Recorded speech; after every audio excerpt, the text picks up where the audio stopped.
Hello, and welcome to the Cory Doctorow podcast. I'm Cory Doctorow, and I'm going to read you some stories. Um, it's been a long hiatus since my last podcast. Like everyone, I've got lots going on. In particular, I've been migrating to another operating system. I bought a ThinkPad, T60P, and I've been running Linux on it, Ubuntu Linux, and it's going pretty good. I do have one problem though, which is I can't figure out how to use a USB headset with it, which means that I can't record podcasts with it. So I'm actually recording this on an old PowerBook. If you happen to know anyone who knows anything about getting Ubuntu and this kind of thing running, um, I'd really appreciate it because I'm kind of stuck on the USB headset thing. Other news for this week, well, if you're in Los Angeles, on Tuesday night, John Gilmore and John Perry Barlow, two of the three founders of EFF, are going to be giving a free talk at the University of Southern California at the Annenberg School at 7 p.m. This is very exciting for me. These guys are two of the three founders of EFF, and between them they invented the Internet Service Provider, the alt hierarchy, Solaris, the free compiler, Earth First, Electronic Frontier Foundation, and Greenpeace. It's quite a resume, and I'm really excited to have them. I hope you'll come. I just got the galleys for Overclocked, which is my next short story collection coming from Avalon Press in January. It's looking very good, and I'm really excited about this. And then last but not least, the story. Well, the story today is a story called Power Punctuation. It was originally published in Starlight 3. Starlight's an anthology edited by my novel editor, Patrick Nielsen Hayden. Very, very good short fiction anthology. And mine was in the third and to date most recent volume of it.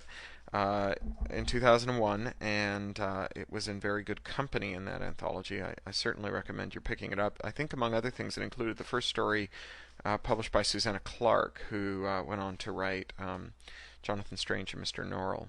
So it was definitely a good buy for your entertainment dollar. Anyway, without further ado, here is Power Punctuation, Part 1. Hi, Mom. Well, you won't believe what happened today. First of all, I was nearly late for work because my new roommate is worried about the electrical, and he pulled out all the plugs last night, even my alarm clock. His name is Tony, and I think he is either weird or crazy, or maybe both. He keeps saying that the company uses the plugs to listen to our minds. He unplugged all the electricals and put tape over them in the middle of the night. When I woke up this morning, my room was totally black. I had my flashlight from work on the chair near my bed, and I used that to find the living room. Tony was sitting in his shorts on the sofa, in the dark, watching the plug behind the TV. Hey, I said, you watch the television, not the plug. And he said some bad words, and told me that he didn't want me plugging in anything. He is skinny like Jimmy when he got the AIDS, but he is not sick. He is hyperkinetic like Manny when he went to the special school. That is why he is management and I still work on a truck. If I have to be skinny and crazy to be management, I'll take the truck all day long. So I got dressed and ran out of the apt and took all those stairs up to the slidewalk because there was always a big lineup waiting for the elevators, and I didn't have time to wait because my watch was already warning me that I was going to be late, as if I didn't know. I ran all the way to the garage around all the people on the slidewalk who don't know to walk right and stand left like you always told me. Life up here in the city is different from back home, and no doubt at all. My watch knew that I wasn't in the garage at 8:25, and it started counting down the minutes till I was late. Its voice gets higher and more excited as I get closer to being late, and I thought it was going to bust something as I ran through the door of the garage. It told me that I had had a close call, but I'd made it, and I felt pretty good about that. Wendell, the day supervisor, smiled at me when I came in, which he never does, and I got nervous that maybe my watch was wrong about my being late, except my watch is never wrong. Jap, he said, you're on special truck 982 today. I said, what's that? And he told me it was a great honor, and then he said, I'd like you to meet your pusher for today, Rindquist. So I shook Rindquist's hand. He was a kind of old, fat, short guy, and his uniform was old-fashioned looking and not as smart as the one I wear that you liked so much in the photo I sent home last month. So right away I thought he was some kind of moron, and I was being punished for being late. He said, pleased to meet you, Jasper, and he didn't sound like a moron, but more like one of those guys on your TV stories that are rich and powerful and in charge. I said, call me Jap, everyone does, and he said, 20 years ago the All Nippon Anti-Defamation League would have put a stop to that, and I laughed even though I didn't get the joke until later. It is that Jap is also short for Japanese, which is like the Moonies, but they are from Korea. "Let's roll him out," Rehnquist said, and hopped onto the back of the truck and held on tight. I got in and did my 10-point startup safety check like they taught me. By point 4, he was banging on the side of the truck and saying, "Let's go!" And I leaned out my window and said that I wouldn't skip my safety check for nobody, and he said some bad words, and I said that I would have to start over again and he'd better keep quiet or we'd never get out of there. My watch said I did right, which made me feel good. I hoped that Rehnquist's watch told him off for trying to shortcut on safety. We rolled out a little late. I drove to my first pickup, which is the side of Finance 38. Finance 38 is a very, very tall building and all no windows because they don't want spies from other cities seeing them and their money.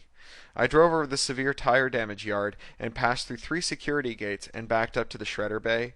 I did my 4-point shutdown safety check and Rehnquist banged on the truck again and said more bad words, and I ignored him.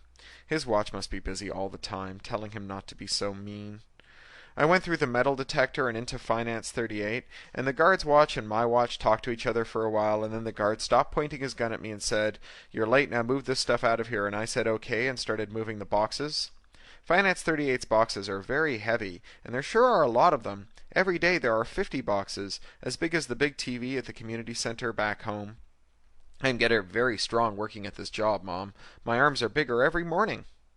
I moved the boxes back to the truck. I left them for Rehnquist, who started opening them and pushing papers inside the hopper. On my normal truck, 3528, my pusher is Vasquez, who is very fast at pushing the papers. Rehnquist was very slow, so by the time I'd moved half the boxes back to the truck, there was no more room to move the rest. I thought that for a guy who's always in a big hurry, he sure works slow. So I went into the truck with my flashlight, and there was Rehnquist, and do you know what he was doing? He was reading the papers before putting them into the shredder. "What are you doing?" I said. "You aren't allowed to do that." He gave me a look, not like he was angry, but like he thought I was a moron or something. My watch told me I should report him right away, and I started to go back into Finance 38 to use the guard's phone, but Rehnquist did something with his own watch, and my watch stopped working. "You broke my watch," I said to him. He said, "That's from the Blues Brothers," and he said, "What do they do, attach the disposal baskets to the laser printers? This is all junk. None of this needs secure disposal." And I said, "You broke my watch, Rehnquist, and everything in the finance buildings needs secure disposal. It's in the manual." He said, "I didn't break your watch. I just shut it off for a while. It will be okay. Trust me. Come here, have a look at this." Mom, I did it. I read the paper in his hand with my flashlight. It said, "Johnson, your performance review has been rescheduled for 16:30 hours on Friday, 78th floor boardroom." "This is crap," Rehnquist said. "This doesn't need secure disposal." He kept digging through the papers, looking at them before shoving them in the shredder. Each time he looked at one, he said, "Crap," and then put it in.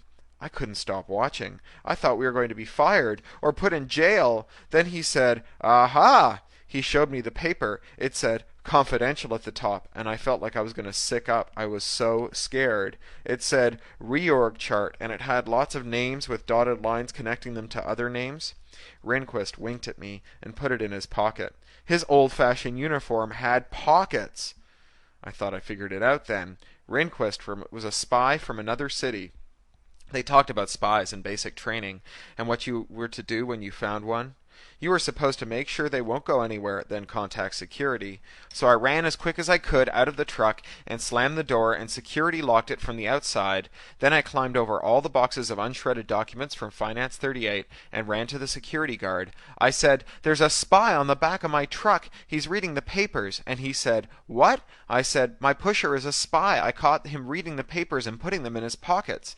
The security guard looked like he thought I was crazy. I said, "Really?" And then he picked up his phone and spoke in securitese to the other security guards, and then there were sirens and lots of cars and guards with armor and guns, Mom. They surrounded the truck and unlocked it, and Rehnquist stepped out with his hands in his pockets. He said, "Quality auditor, boys. Radio it in." The security guards looked like they wanted to shoot him, but one of them talked into his phone and then shouted out at all the other security guards in securitese, and they went away. Rehnquist walked over to me and said, "Jap, you aren't the brightest bulb on the marquee, but you think fast and you follow orders." I said, "I am as smart as the next person, and I do my job." I said to the security guard from Finance 38, "Aren't you going to arrest him? He's a spy." And the security guard said, "Look, he's management. He's allowed to do this." Then Rehnquist put his arm around my shoulders and said, "You're stuck in a loop, son. New data. I'm not a spy. I'm your boss. And you did right, even if you have blown the audit. How'd you like a promotion? And then I said, your management. And then, do you know what he said? He said, Jap, my boyo, I am Rehnquist J. McBride, CEO, President, and Chairman of the Board of the Philogator Corporation, the Incorporated Township of Philogator, Ontario, and Philogator International Holdings Limited. I'm in charge. Hi, Mom. Thanks for the pictures from Buddy's wedding. He sure looks handsome in a suit. You're right, he should dress nice more. I'm dressing nice too. Rehnquist J. McBride made me a special vice president. I'm management. Not management like my crazy roommate Tony, who isn't my roommate anymore. They moved him and gave me the whole app to myself, and I can plug in anything I want to, whenever I want to. I'm real brass, and I only drive my old truck number 3528 2 days a week now, and Vasquez has a different driver who I've never met the other 4 days. Vasquez says he is not as careful as I am, and sometimes he makes them late, and he says, now that I'm running the show, can I make sure that his performance appraisal shows that it's the new guy's fault? I said I would look into it.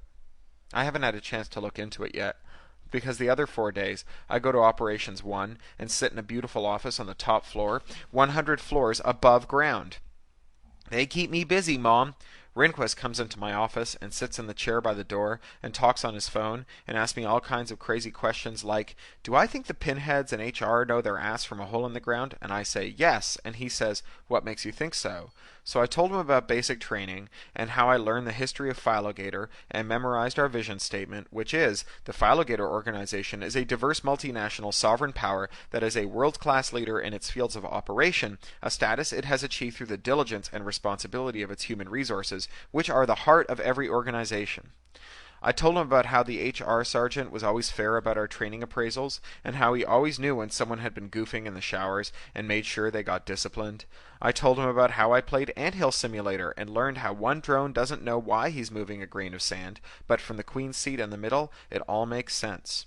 I told him that whenever my watch asks me to do something I didn't understand, or when something weird happens to me, like my crazy roommate Tony covering up all the plugs, that I remember the Anthill Simulator, and I do my job. Rehnquist laughed and said, Jap, my bright boy, you are a treasure, a walking focus group. I'm not paying you enough. And then he gave me a raise. He called someone on his phone and said, give my boy a raise. And they did. I am sending home a little money as an attachment with this note, and a picture of me in my special vice president's suit. Every afternoon, Rehnquist shuts off his phone and my watch, and a pretty secretary wheels in a big TV. We watch movies. Rehnquist says he likes to unwind with a movie at the end of the day. The movies are old and funny, and I've never seen them before. Rehnquist sure has, though. He knows most of them by heart. Yesterday we watched one called Educating Rita, and Rehnquist told me I'm like Rita. I had already figured that out, though. Rita is a dumb girl from England Limited, and she works as a hairdresser until someone from management teaches her all about life. I like that movie a lot. I think that Rehnquist will teach me lots and lots about management, too. My crazy old roommate Tony works in Operations 1, too, in the basement. I know this because this morning I saw him getting off the slidewalk and going to the basement elevators. He sure looked worried. I ran up to him and said, hi, and he looked at me in my suit, and his eyes bugged out, and then he said, hi, too. I told Rehnquist about him, and he said that he thought Tony had interesting prospects, and that the new guy, I tried to tell him about Vasquez and the new guy, but then his phone rang and he talked for a long time. He sounded angry, and he shouted that he didn't care what it took. Get him Redmond, even if you have to nuke it. I have a small TV on my desk, and I used it to look up Redmond, but it kept saying, see Microsoft. I asked Rehnquist about it, and he said that Redmond is what Microsoft used to be called before they incorporated. He was always talking like that, calling things by their old names. It was quitting time then, so I went home, and I wrote you this letter.